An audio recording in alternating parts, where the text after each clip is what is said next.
My name is Malcolm Spence. I'm the Senior Coordinator for Intellectual Property Science and Technology Issues with the Office of Trade Negotiations in the CARICOM Secretariat. The CARICOM stands for the Caribbean Community. The legal system for protecting geographical indications in the Caribbean varies between the use of certification marks and collective marks and sui generis geographical indication legislation.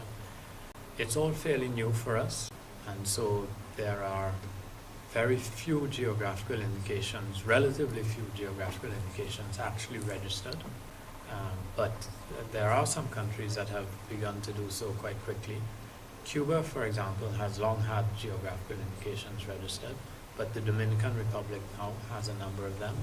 Jamaica is very close to having a few, and so too I think Trinidad and Tobago.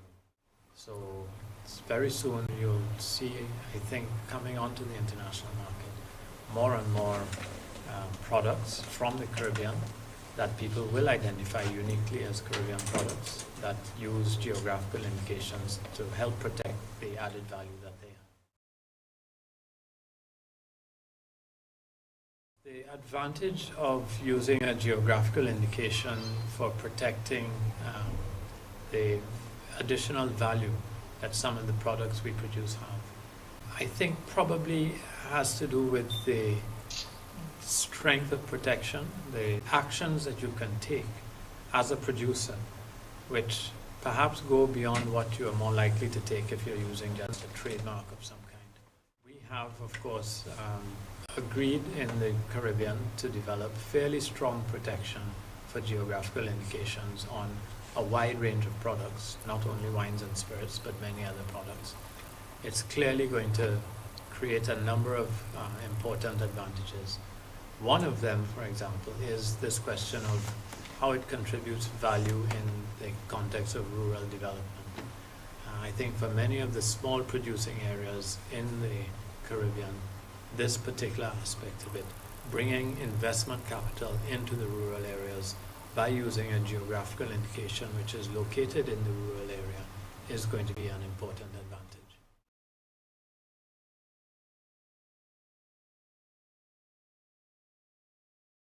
This partnership with the European community, the European Union, to develop the geographical indications in the region that might form the basis of a negotiating position for the built-in agenda of the Economic Partnership Agreement has been slow to get off the mark.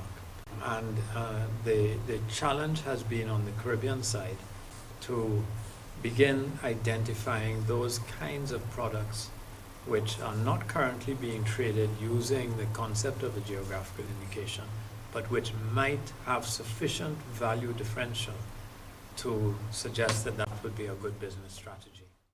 We have done some work on it now in identifying a number of products that I think we can begin the discussion of the partnership with Europe on, and we expect that that discussion will take place between now and the end of the year. So I am hopeful that the partnership will evolve quickly.